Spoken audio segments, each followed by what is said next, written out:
Good afternoon and welcome to this meeting of the Midlothian Safer Communities Board. Apologies for the slight delayed start. The previous briefing ran over a wee bit. Can I have a note of any apologies? Apologies, Chair, from Councillor Baxter, Alistair Short from Lothian Health, Colonel Mackay from the MOD Edinburgh Garrison, and Rob Strachan from the Community Justice Authority. Okay, and order business?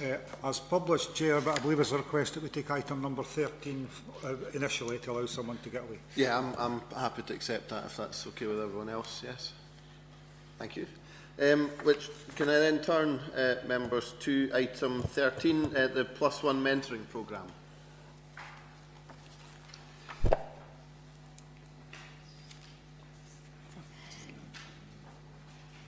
So just to give an update on the +1 mentoring programme, the programme was launched in May this year. It's a 3-year programme that targets young people aged between 8 to 14 who are at risk of offending and matches them up with a mentor, so it's a volunteer mentor who's aged 18 plus and has gone through training and police check. We've got currently 10 matches in place.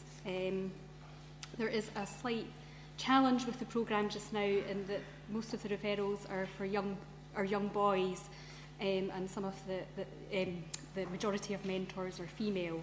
So we're trying to overcome that challenge by targeting specific sports agencies and college courses to attract more male volunteers. So that was one of the things that I wanted to raise at this meeting, is just if the Safer Communities Board have any suggestions about how to get more male volunteers involved in the programme. We've had 18 referrals to the programme, and as I said, we've got 10 matches in place. Hopefully we'll have 12 matches in place by the end of this year, and the target is for 20 matches a year for the next 3 years. Another challenge that we've faced is that it's quite difficult to find free and low-cost activities. The first 12 weeks of the mentoring relationship is about giving the mentor and the mentee the opportunity to build up a relationship together through doing activities that they both enjoy doing. And there's only a budget of £10 a week for each mentor and mentee to do activities. So if one week they decide to go somewhere that's in town, like to go to the cinema or out for a meal or something, that takes up quite a big chunk of the budget. So for the other weeks, they're looking for local free activities to do. We've had more luck in the sort of east side of Midlothian. Dalkeith Y2K have offered up their premises for mentors and mentees to use, and Mayfield Leisure Centre have also offered up badminton and table tennis at times that's not been used by the public, so that's been really useful, and mentors are taking up that opportunity. But in the west locality, there's a kind of shortage of finding youth-friendly venues that are available. The ones that exist have quite a lot of activities on. So that's another challenge which hopefully we can overcome in the new year. The benefits of the programme, already we've had one mentee who has benefited significantly. He was on a supervision order, and that's now been lifted after a couple of months of seeing his mentor. So that's been really successful. He is also supported by a Dalkeith family resilience team. And they've noticed that he's become a lot more mature and he's making better decisions for himself and trying to get away from the negative influences that were surrounding him. We've also had another 11-year-old boy who was referred because he had anger issues at home, and over time, through meeting with his mentor, that seems to be improving. His gran, who he lives with, has commented that his behaviour is much improved and he's a bit more stable at school. So there is success in, even though the mentoring relationships haven't been going on for so long, that it's a very worthwhile and beneficial programme. And the challenge in the new year will be to get more mentors involved. Be aiming to do a training session another training session in January in the new year. And what seems to be working is to do, rather than wait till you get a lot of volunteers recruited, is to keep running the training session around 4 or 5 times every year, so that volunteers don't have to wait so long, because if they do have a long wait before they get their training and get matched, they can become disinterested and get involved in other volunteering opportunities.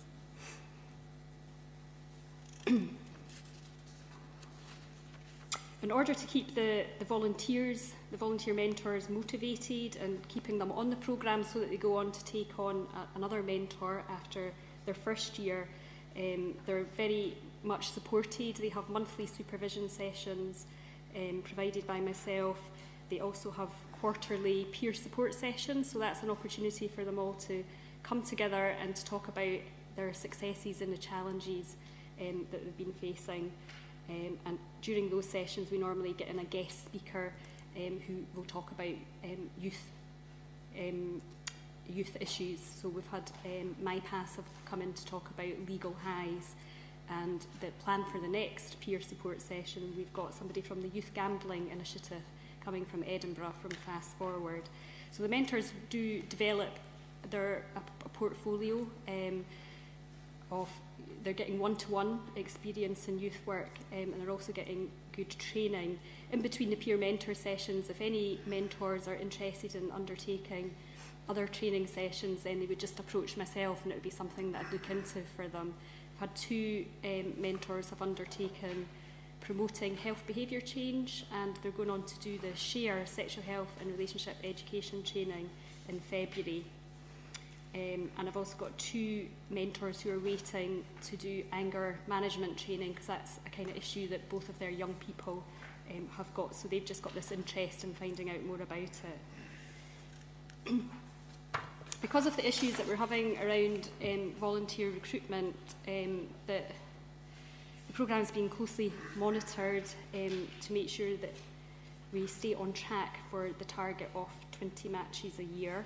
I've got extra support through meeting with Rosie recently to get an article in the Midlothian News, and I've met with Laura, so hopefully we'll get some text and a photograph about a mentor's experience of doing mentoring, why they got involved in it, what was their motivation and what they're getting out of it, and that will go in the Midlothian News in January with links to Facebook and Twitter.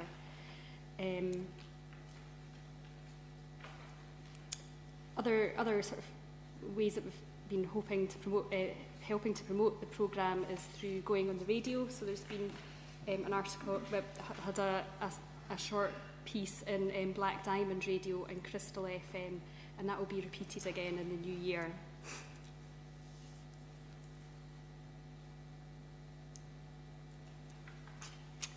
I think that's all there is to say. So the recommendations for the board would be to consider the issues that there have been around recruiting male volunteers, to give any support or advice around that. There are travel implications for mentors, because Midlothian is such a wide area, and some of the mentors are matched with young people that aren't in their immediate locality, and also the sourcing of free or low-cost recreational activities across Midlothian for mentors and their mentees. Open to members. Clearly, I mean, this is a project that the Safer Communities Board has supported, and as such, there are various expectations. I suppose it's really important, I think, that we try to do what we can to encourage great uptake, perhaps to find the new mentors to help support to achieve the targets that have been set. It just strikes me, though, Kevin, and I probably need to find the right path to follow this through, but obviously if Mayfield Leisure Centre are being able to participate and help and support, you would think that our other leisure facilities from the council would be in a similar position.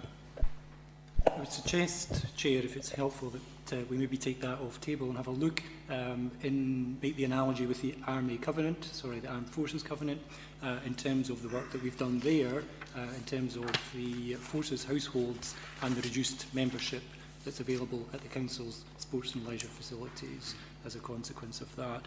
And similarly, perhaps in terms of the recruitment, I appreciate that we're going into the new year, but we could maybe do a flyer with the next salary slips issue. That tends to generate interest in whatever the other attachments are that we send out in that.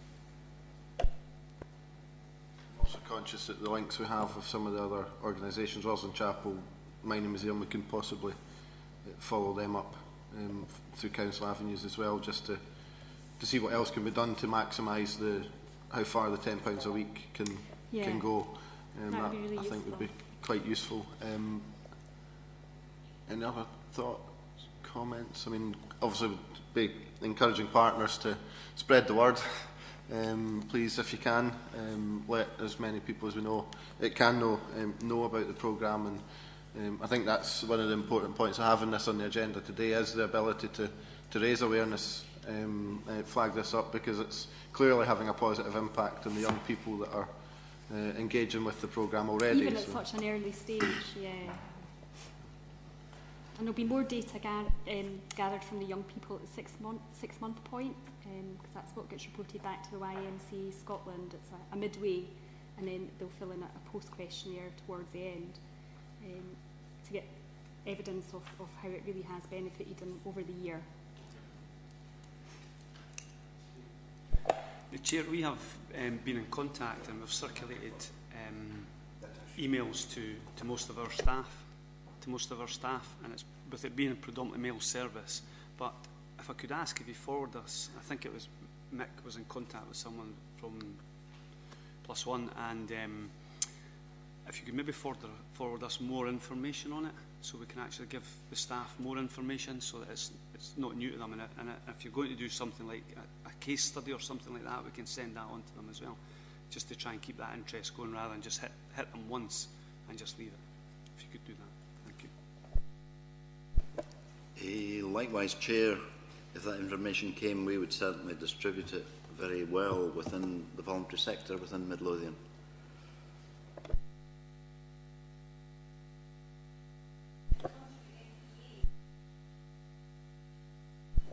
Yeah, Chair, I think the police are involved as it is, through Michelle and things, but we will continue to push that message. Excellent, thank you. I think that sounds like a positive, certainly a positive further awareness of the programme. We'll hopefully have the resulting increase in volunteers off the back of that, but certainly a Midlothian news piece will also help. And the other issues in the recommendations, I think, as Kevin suggests, we can probably look at some of the issues around that and take them away from discussions around the chamber, but to look at what we can do certainly within the council to move forward with some of these. Certainly, as you've indicated, Chair, we've invested through the Community Safety Partnership in this particular project, so we have a great interest in ensuring its success. And just speaking to Margaret as an aside there may be some of her clients who would be appropriate to consider for this project as a mentor as well. So certainly, from around the table, we'll make every effort that we possibly can. Okay, with that, can we agree with the report? Thank you. Which takes us to, item 3 was the declarations of interest. Have we any? I should probably have done that first. But, and for the minutes of the meeting, 19th August, we're happy to approve those. Can I just ask a couple of questions? One on the decisions on page 5 at the bottom of your page. It was to note that no incidents had been recorded following the recent march by the Orange Order in Pennycook. We had the Orange Order up here at one of our committee meetings because somebody had complained about their march route. I don't know if it was relevant here or no, but perhaps we could set the precedents now to save them coming back in the future, as long as they don't have a route march past the Catholic churches. I think that's not really for here. That would have to go through the general purposes on an application for a march, although as they do tend to point out to us at every opportunity, they have a right to march, and we're very limited to what we can do to stop that. I accept that there are issues around routes, but this isn't really the forum for us to take that one up. Could I just, in the minutes, I noticed that we failed to put down, or at least I couldn't see it, that this meeting strongly disapproves of the fact that the Labour group is still boycotting this.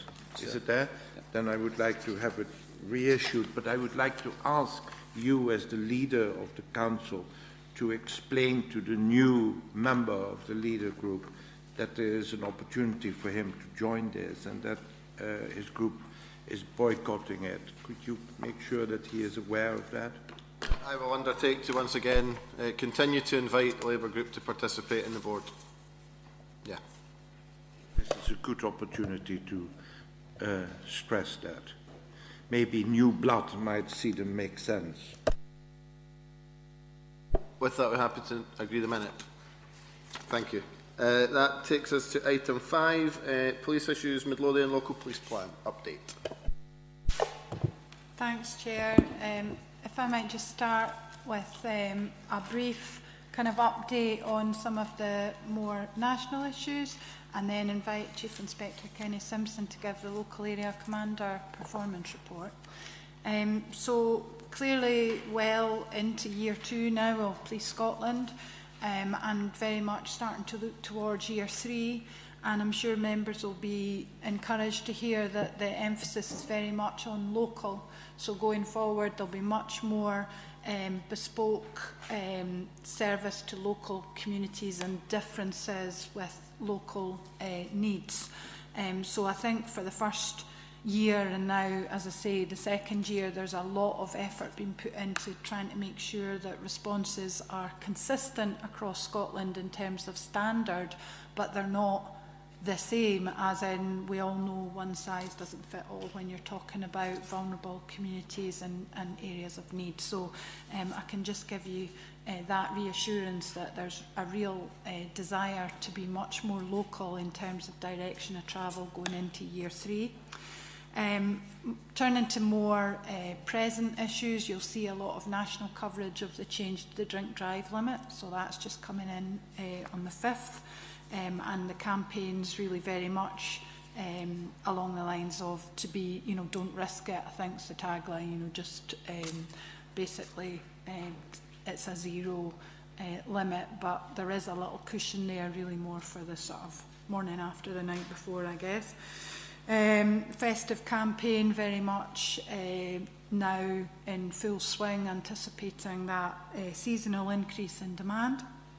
And bigger issues that you'll read about in the national press about, a colleague mentioned the new psychoactive substances or legal highs, which we try not to call them that because it makes people think that they're safe in some way, which they're absolutely not. And sadly, in this division, if not in this particular area, we've seen a couple of deaths that we do believe are related to the injection of these new psychoactive substances.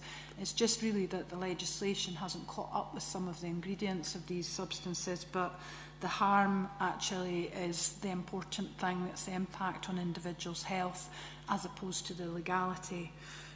Also in the news very much is child sexual exploitation, and you'd be reassured that the critical, the CSOG, the oversight group, basically chief officer group, is very much alive to the possibility of that sort of activity happening here. We have not received reports of that sort of organised element of child abuse happening in this area, but we're very interested in looking at the experience of services elsewhere to be sure that we pick it up where and when it is happening, in particular for looked after children who are maybe troubled and returning to care from having been missing.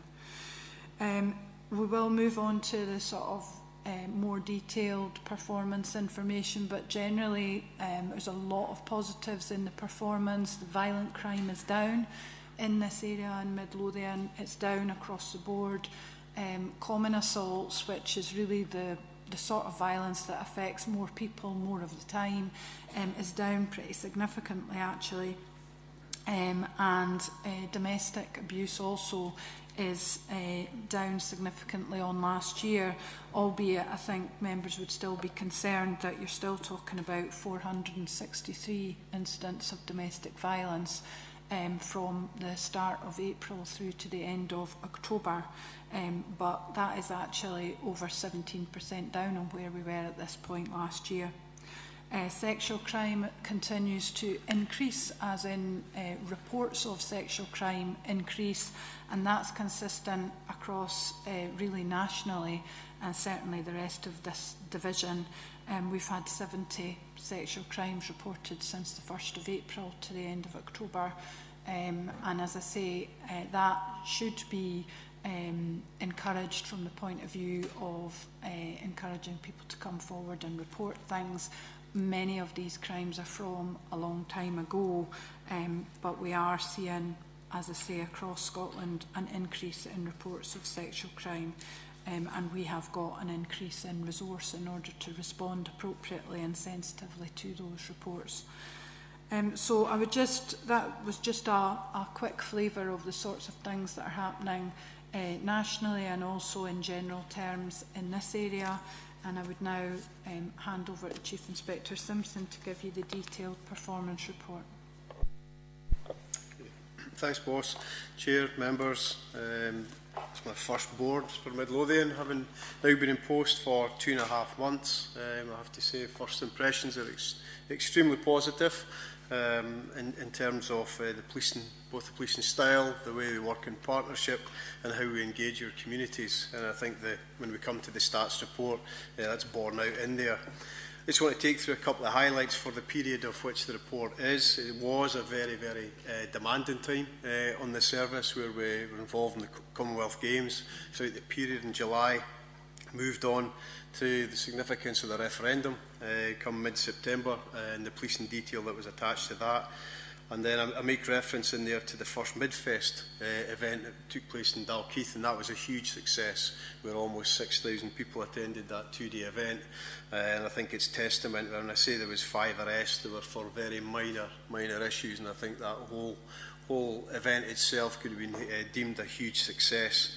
And I make reference in there as well to the planning that went on for that through the Safety Advisory Group, and I think it was testament just to how that process works, and that's certainly how we as an organisation would like to move forward most events. Getting the planning right for the word go certainly pays off dividends on the back end. The Midlothian Community Policing Team report is in there for members to have went through. I want to highlight a couple of points for the policing team in particular. And during this period, they've carried out a significant amount of work in the Woodburn area of Dalkeith. I think it's been pretty well publicised. There was a slight flare-up again there from sort of mid-August right the way through, and I think our community policing team did us proud in terms of their reassurance and their visible presence within the Woodburn area. We've had lots of positive feedback on there in Touchwood. We seem to have got on top of that. So that was a significant amount of work that the team produced in there. And you'll also see within there that a couple of good, very, very positive drug turns whilst they've been out and about, providing reassurance. Have actually seized the opportunity to be proactive and dealing with known criminals. And the other part that they were involved in, which I was delighted, because the one aspect that I have discovered about Midlothian is it seems to be the capital for pedal cycle thefts in Scotland. It's astounding just the level of pedal cycle thefts in this area, and it's certainly one of the first tasks I had was actually getting some analytical work done and some products to say what is it we're actually doing, who remain players. And I have to say that the community policing team have done a first-class job, very positive return on a search of a property, recovered a number of bikes, and actually just last week we managed to catch up with the offender who's been fixed with a number of offences. And on that point, it's an ideal opportunity for me to plug in terms of the preventative work that we're doing. We were hosting an open day this coming Saturday in Pennycook, where we'll have specialist officers, community officers, in conjunction with some of the local businesses who provide security products, and inviting members of the public to come along so we can give them some prevention advice in terms of how best to look after their property. We're very mindful of the fact is that bikes are no longer just £50, £60. Some of these bikes that are now being stolen are being stolen to order and are worth thousands of pounds. So people looked after their cars, but they're fairly lax in how they look after thousands of pounds worth of bikes, and we're trying to get that message across, is that, you know, help us, but more importantly, help yourself and make it harder for those would-be criminals. But they've done a lot of work in that regard, and that will continue over the coming months. Moving on to the main body of the police report. Again, you'll see very positive in a number of areas. I just want to touch on one or two areas of business in there for your information. The first one is reduce the level of alcohol-related violent crime within Midlothian. Very pleasing to see that figure at 24.85%. However, if I could give members just a word of caution, I'm not 100% convinced that that's wholly accurate. That very much depends on officers ensuring there is an alcohol aggravator attached to a specific crime type.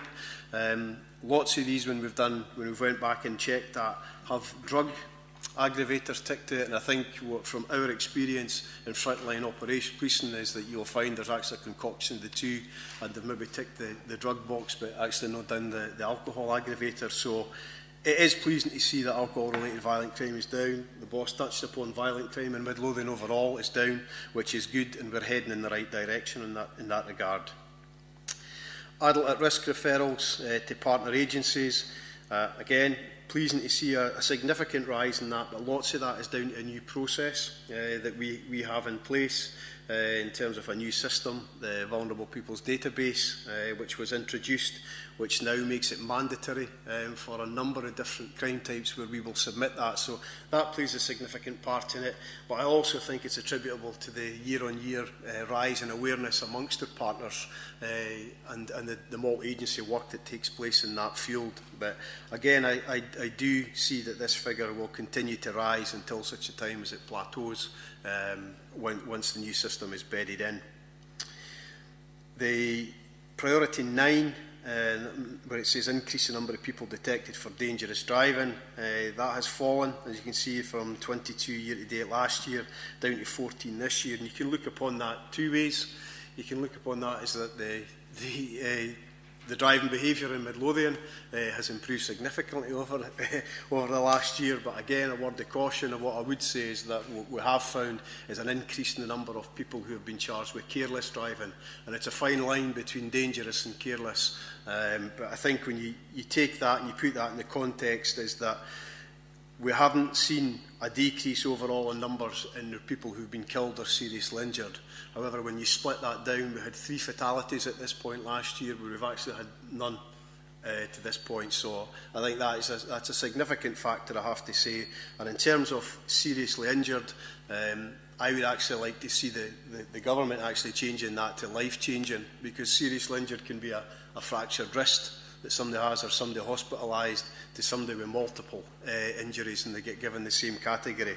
But suffice to say that whilst the number of people detected for dangerous driving has dropped, that's coupled with the fact we've increased with careless driving, but overall we're on much of the same place as we were the year before with killed or seriously injured.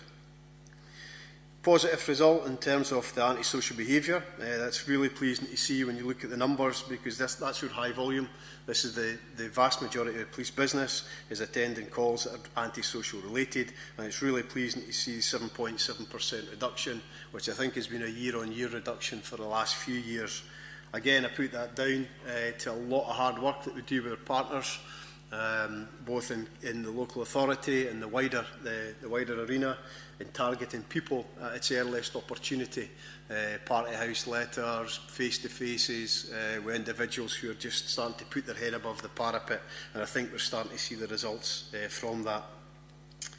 The drugs aspect, drug supply, again, very pleasing to see that we've had an increase in the number of people detected for drug supply, and that will continue. We will continue in this vein. I think when you look at the latest sort of survey and things done with where citizens within Midlothian, drug taking and drug misuse is still very, very high priority, and it will remain so for the police. And the last one I want to touch upon, reducing housebreaking, number 14. That's a significant drop, folks, in terms of people having their houses broken into. Extremely pleasing, I have to say, to see that significant drop in there of 47.4%.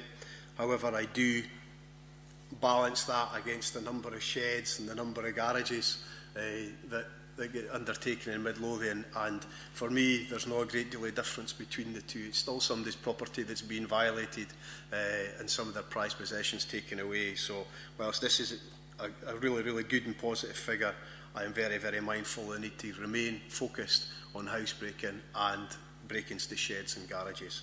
And on that note, I am open to any questions from members. Just in your commentary, Kenny, is there a definition of seriously injured that you have to work to?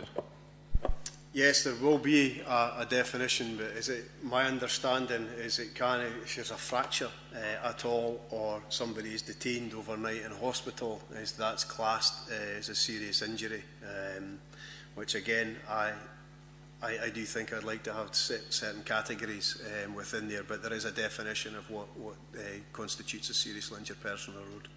Is that something that can be shared with members? Because it's possibly something that some of us might want to take up. Absolutely, yes, I'll get that and I'll circulate it electronically if that's okay with people. Yeah, wonderful results, and my compliments on what you have produced. There's just one issue where I would like to stress that I'm still not fully satisfied, and that is where the local community police officers really make contact with the most important bodies within the community, i.e. the local community council. And it's been almost something that is repetitive, and I apologize for that, but we really do need to have a more strict attendance by officers of these local community councils, because particularly in my ward where we have Mayfield and East Houses, where there has been quite a lot of trouble of late, we really, it's so important that we can communicate with the police officers. And I know they've been busy during the Commonwealth Games and the rest of it, but we need to have a system where if the police officer can't come, that there should be a colleague, a replacement. We have been promised that, but it hasn't always happened. So, you know, after all the great things you have delivered, it's always annoying when somebody says, what about this? But I mean it, it's important, and I would like you to understand that. Could I just add my experience in that? Convener is completely different to Councillor Binks. We have a community police officer turns up to our surgeries once a month and sits with us, and they turn up on a regular basis to the community council at Pennycook. I think certainly the commentary on the move to greater focus on local policing is certainly one I very strongly welcome. But I think you're hearing the sort of the mixed picture I think that we currently have. Will the sort of intention be for the next period to look at trying to maybe stabilise some of the issues that we have seen in the last period? Yes, Chair. Yes, Councillor, I can assure you that it is really important that we get that connection locally, and community councils is one way of doing that. There is, and I think there was a note in the previous meeting about looking at our operating model, basically how we are deploying our our resources, and certainly my intention is that half of the deployable resources will be community focused. So we're putting that emphasis very much local as opposed to response, so it would be half on response and half on community. But I take your point, it is a constant challenge trying to just meet all the demands that are placed on the teams, but it is certainly an important area, and I think that Chief Inspector Simpson's attending a meeting in the near future. Yeah, Councillor, just to let you know, I'm going to the Federation of Community Councils on the 21st of January. I've been invited along to come and speak, I think, on that very topic, I think, just round about community policing. I'm certainly committed to community policing. If you know my background, you'll certainly be aware of that. And whilst I do think it's really, really important, we try and afford to be there as often as we can. I also think that we sometimes need to be very creative as well in terms of how we communicate. If we can't be there in person, it's looking at different ways, different mediums, actually, how we can get that report put across. And the other part I would say about is community councils. Community councils often meet monthly, some meet 3 months, and I've always struggled with the psyche of why do we wait a full month or a full 3 months to actually engage with our community officer. I think we need to start having a far better relationship where either members of the community council or certainly local elected members have direct contact on a far more frequent basis, and that might be formally or informally, but to get the message across. I've never ever understood why somebody waits for 3 months to come and tell the local community co-op about a potential issue. So I think there's some work to be done, I think, which will hopefully enhance our footprint within our communities.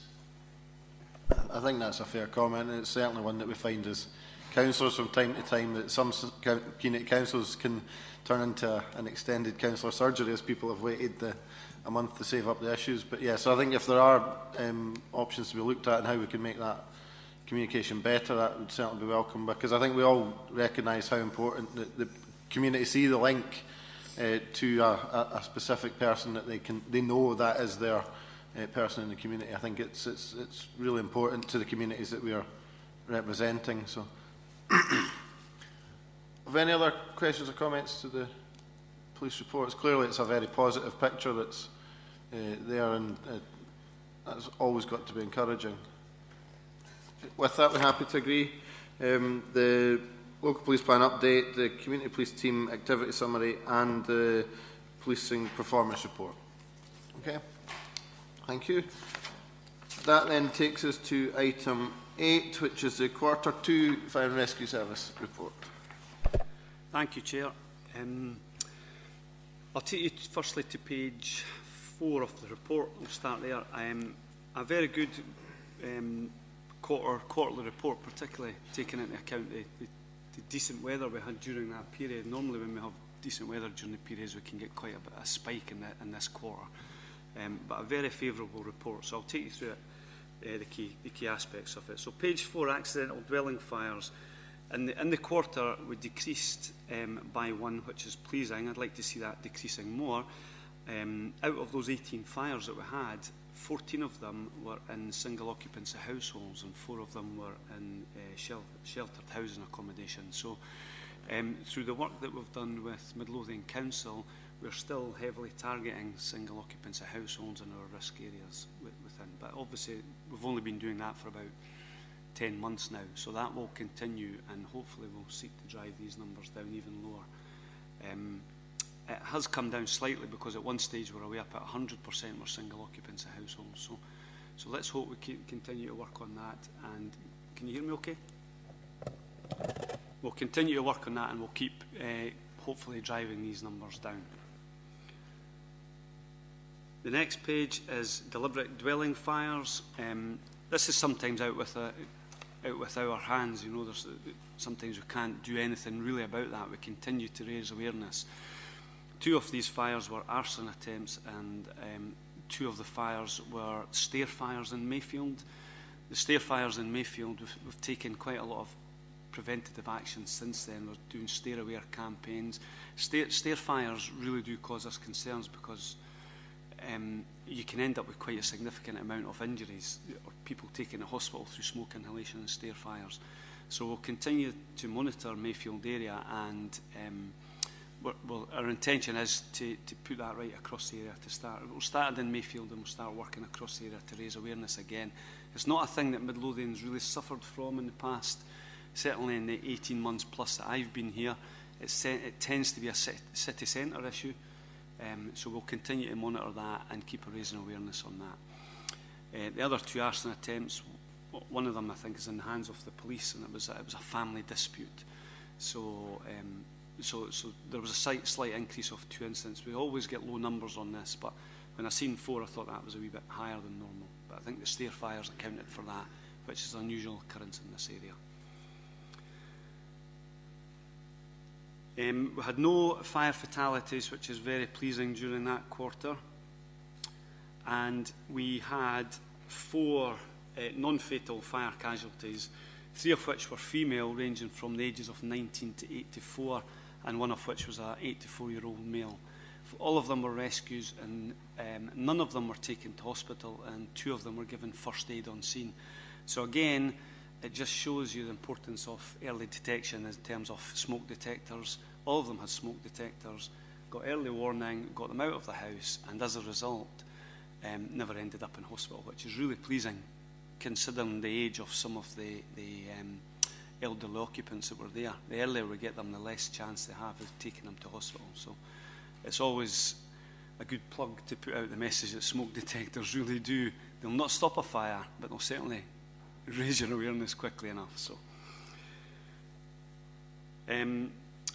next section, reduction in deliberate fire setting. This has decreased significantly in quite a warm period. It's down by 60 deliberate dwelling fires across the board. This could be a mixture of reasons. I'd like to say it's down to the hard work of the community action teams and all the teams across Midlothian that are working to raise awareness. Deliberate fire setting does create sections, hotspots of antisocial behaviour. So as a result, by reducing this, it creates less problems for the antisocial behaviour teams. It creates less damage. We still had 81 in that quarter, but down from the year before, from 141 is quite significant, because these can be things like park benches and bins and all things which are a cost to the council. So let's hope that keeps moving in the right direction. Road traffic collisions, Police Scotland have touched on their stuff. Like I say every time, as this is only what we get called out to. We were called out to 13 RTCs during that quarter. 6 of them we had to rescue people from, and 4 of them had injuries. I think it was 2 slight injuries and 2 serious injuries. Again, we've got limited things we can do on this. We continue to be part of the Road Safety Partnership, and we'll continue to work to reduce road traffic collisions in Midlothian's area. But what I report on is the ones that we've actually been called to. Unwanted fire signals. Now, at the last meeting, you asked for a wee bit more information on unwanted fire signals. Pleasing to say that since the same quarter last year, we're down by 27 unwanted fire signals. Now, this section is all the unwanted fire signals. This is fire signals, good intent, malicious. The ones we sort of focus on when it comes to properties or commercial properties, non-domestic properties, are the ones where your fire alarm signals going off due to an apparatus fault. These are the ones that we need to focus on. And the section below that shows you that in that quarter there was 59 different premises had faulty fire alarm systems that meant us being called out, which is quite a low number. And there's a little breakdown there of the types of establishments that they were in.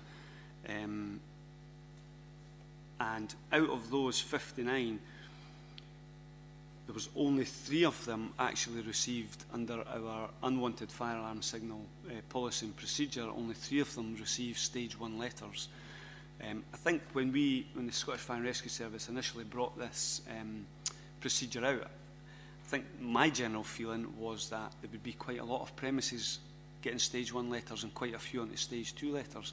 What we're finding now is, having run it for probably about 10 months, that premises are getting stage 1 letters and they tend to be getting their act together. And no premises in Midlothian have gone on to a stage 2 letter at present. What we will do is we'll go out and we'll give them advice and give them some help. And that seems to be working at the moment. And that may have an impact on the amount of, on the reason that fire alarm signals this quarter have gone down. And we'll keep working along these lines. It was a draft procedure we had in place. The new procedure has just started yesterday. So hopefully we'll keep targeting it and we'll keep assisting premises, because as you can see, hotels, shops, schools, the last thing we want to do is start withdrawing our services towards these, you know.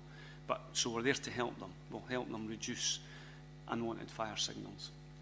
which again makes the roads safer, because the last thing you want is a fire engine hurtling down the street when it doesn't have to, really.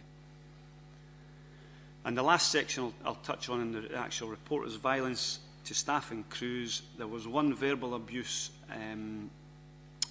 no physical abuse in the last quarter, and hopefully that will continue. It is up one on the year before, but we get little pockets of it across the area, and I think with Woodburn kicking off again at one stage, it caused us a few difficulties during that period of time. And I would like to thank Police Scotland for their involvement with us when we got turned out to Woodburn area to deal with any instance. They were always there, and they were always there to help us, and that's really important to allow us to go in and do our job to prevent things from escalating. So thank you very much to their effort. It is a low number, and it is predominantly low in Midlothian, so hopefully we can keep that going as well. As far as our prevention and protection activities are concerned, our fire safety enforcement audits, I don't know if you have colour copies there, but the top line is basically the target that we should be hitting, and the squiggly line underneath, or the red line, is showing you our actual activity. Now, I'm assured by Cammy McKenzie, who's the P&P manager, that although we're under target at the moment, by the end of the year, all the premises in Midlothian that should be audited will be audited. He says we will have a 100% record by the end of the year. It's due to the fact there was new systems coming in. There's been a lot of training happening on the new systems, so enforcement officers have been taken away from doing enforcement work to actually doing training, but that will pick up over the year. Home fire safety visits. The bottom line is the target. The blue line is the target we should have been hitting, and you'll see that we're Midlothian. This is a points-based system that's been introduced by the Scottish Fire and Rescue Service, and they want us to target high-risk and medium-risk premises. We'll go to anybody who asks us, but we want us to target high-risk and medium-risk. You'll see that we're way above what we should actually be, what our target is for the year so far. We're way above it, over 1,000, about 1,000 above what we should be at. And looking at the stats from across Scotland, that is in excess. That's way above a lot of other areas across Scotland. And I think that's testament to the information that Midlothian Council have actually furnished us with on the single occupancy house homes. Because if we go into a single occupancy dwelling and there's a smoker or a drinker, that starts putting them into the high risk bracket, which means we get more points for that. So the good work and the referrals that we're getting from partners is actually helping us to achieve that target. So thank you very much for that. Just to make you aware, the community safety engagement continues. You'll see from that, I'll not go through it, but we've had visits to school, youth programmes, road safety initiatives, Midlothian schools going to risk factory, etc. The one point I will always, and you've heard me saying in the past, is enhanced home safety visits. This tends to be the people we stumble across, and we're doing work at the moment. We're working at the moment to try and streamline that referral process from partners, because there's more than 2 really risk vulnerable people within Midlothian in a quarter. That number could go up for us. So we will continue to work to ensure that we are going into these houses. It's been a long process, and it'll continue to be a long process, but I won't stop, because it's really important that we get into these houses. And just the last page really is the partnership working. Just to reassure you that we're continually working with health and social care to streamline this referral process. We're working with the MARAC, the Multi-Agency Risk Assessment Committee in Mid and East Lothian, to ensure that we start identifying vulnerable people so we can start helping and making their homes safer. Again, single occupancy dwellings, we continue to work with Midlothian Council on identifying those and targeting those people. And if we do have difficulty in getting into some of these houses, there may be other ways through partners that can assist us to get in. We'll cross that bridge if that comes along. Our CAT team has provided training to both Police Scotland and Midlothian Rapid Response Falls Service in relation to fire risk assessment within the home, so that as a multi-agency approach, we all attend these type of events, and it makes sense that we're all aware of what sort of fire risks there are in people's houses, and the more we can sort of deliver that message collectively, the better. And just to make you aware that as of the 1st of April, the Scottish Fire and Rescue Service have a policy and procedure for the protection of children and adults at risk of harm. That's been introduced, and we're working to ensure that that continues to be developed with social services and Midlothian Council for our area. Happy to take any questions. Oh, yep, happy to take any questions at that point. Okay, thanks, Dean. Just stair fires. Obviously, we're talking a lot of prevention stuff and the fact that we're able to provide information to help with vulnerable households, but obviously there's a number of council staff out and about. Are there sort of key indicators that would identify a stair that might be at risk of a stair fire, or is there a sort of preventative list, if you like, that we could start to maybe be a bit more aware of, so that as others are out and about in the communities might see things like that we can possibly take action on early? Jaffrey, who's the Prevention and Protection Manager. Really, a lot of it's down to security of the stair. If the stair main door isn't secure, then that's, there's a risk there for people that you maybe don't want in your property getting in. Also, if there's any sort of other indications of vandalism, or there's been any other sort of suspicious behaviour, anybody's experienced anything, I mean, Police Scotland will be aware of these things as well. But that's the kind of indicators for us, is when we go along and we very often receive complaints under the Civic Government Act, for problems in common properties with, combustible material being stored, or exits being blocked, that kind of thing. So when we attend that, that's the kind of indicators we look at, is the stair secure?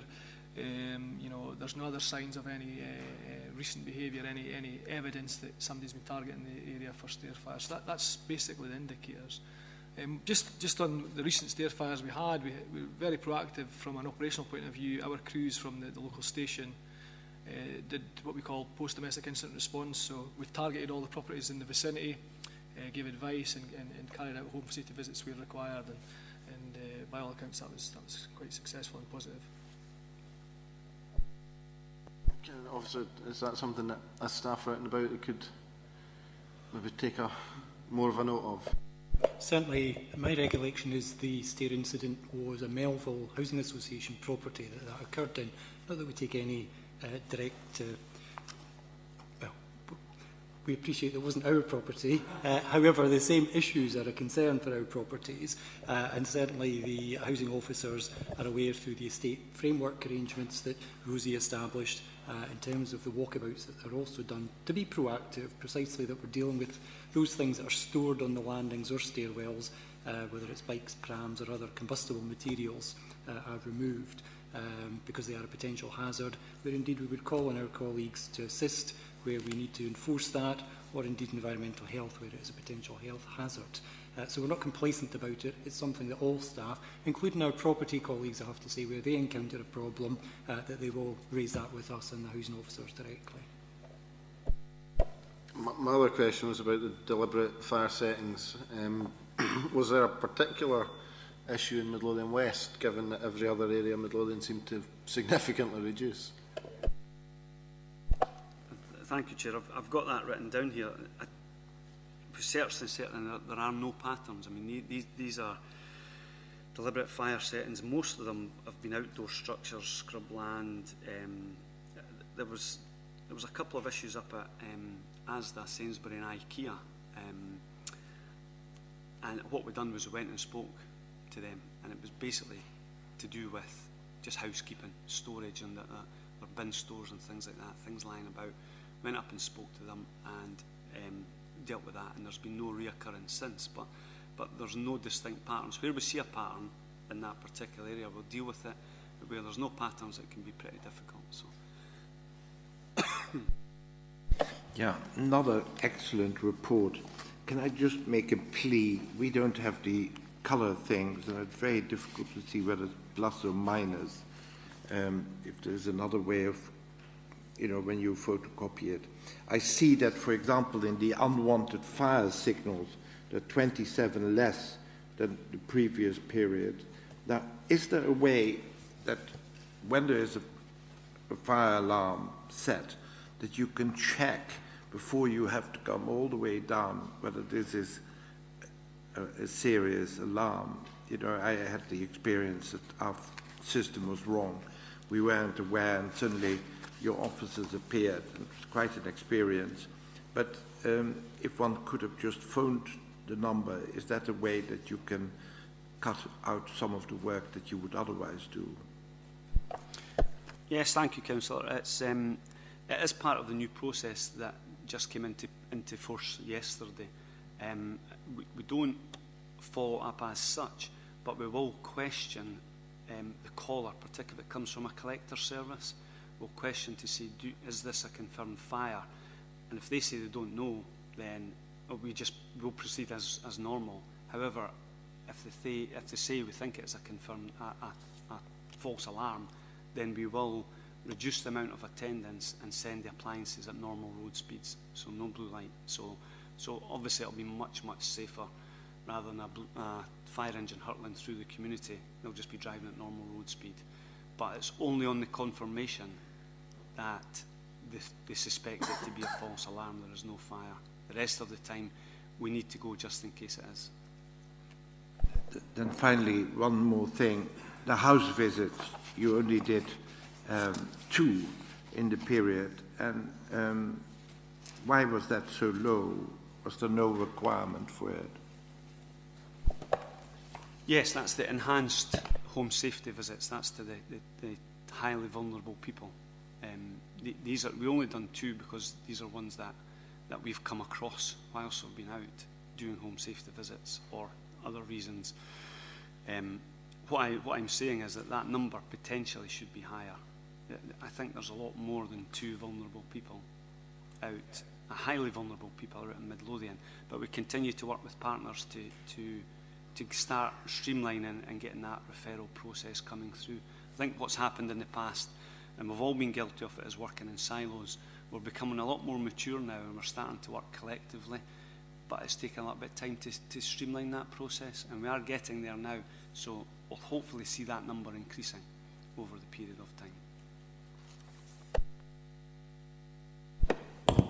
It's not really a question, Convener, it's just to say that I attended a COSLA meeting, and I'm happy to say that that Midlothian, or at least the picture I painted of Midlothian, and our workings with the police and the fire brigade seem to be out of kilter with the rest of Scotland, because some people were amazed to hear that we had a Safer Communities board set up and running. Really?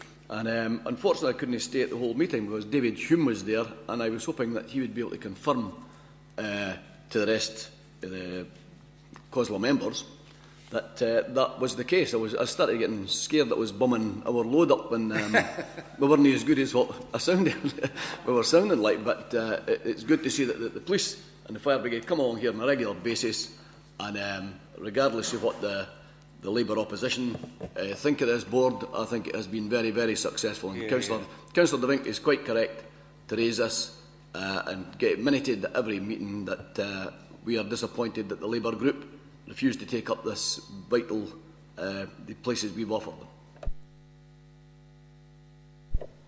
No, I think there's absolutely no doubt we've got a very good working relationship with both police and fire, and that's very welcome, because I do know that that's not necessarily the case everywhere, but that's not entirely always. In most cases it's probably not down to police and fire themselves, but more the council and any other given area. Are we happy to agree the report? Thank you. That then takes us on to item number 9, which is the youth referral engagement and the cool-down crew. Thanks, Chair. Just a brief overview of our commitment to youth engagement within Midlothian. We're continuing to deliver youth engagement. It's in the form of, it's currently known as cool-down crew. That may change as the national picture develops. At the moment, the youth engagement programme is delivered by a central team across the whole of the East Service Delivery area. But our local community action team staff are receiving training so we can be self-sufficient in the future. in relation to the delivery of the programme. We've run 2 programmes to date in November, which were successful. We have another 3 courses in the spring after the new year. And the main difference, which is highlighted in the report, is the referral process. We've made a return to a multi-agency approach for generating referrals, with a view to identifying the right individuals who will benefit most from this early intervention course. Our partners in Police Scotland, antisocial behaviour team, education, they're all encouraged to be involved. We've circulated our guidance, our referral forms to these agencies, and we're still developing that process, and it is in the early stages. However, it's been very positive, and we've had a very positive response from our partners thus far. As I said, that's the main crux of the report today, just to highlight that referral change. We feel it's a very important change. It's important that the right people are in it. We only run 5 courses in a year, which is a maximum of 40 candidates going through the programme. So it's important that we do identify the right people to benefit the most. And I would just ask that the board approve the report. Would you foresee that the changes you're proposing will see an increase in the uptake again?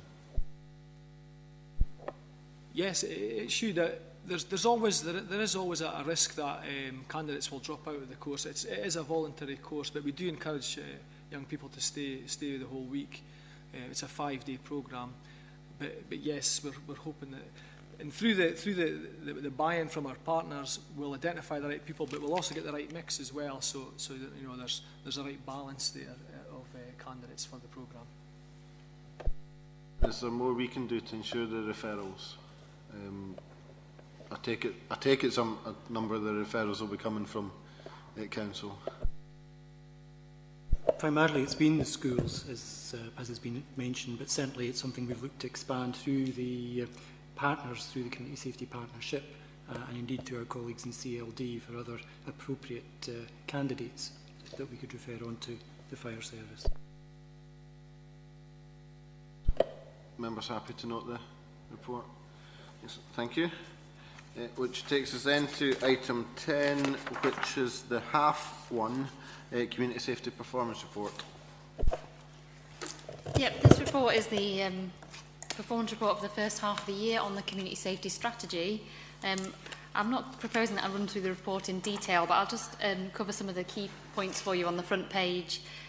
Key successes halfway through the year would be the agreement of an over-provision statement. Alcohol and drug misuse is the partnership's top priority for the year, with a specific focus on alcohol misuse. And working with the licensing forum, obviously gaining that statement of over-provision for Dalkeith, that's a great achievement for the partnership. So that's up there on our top list.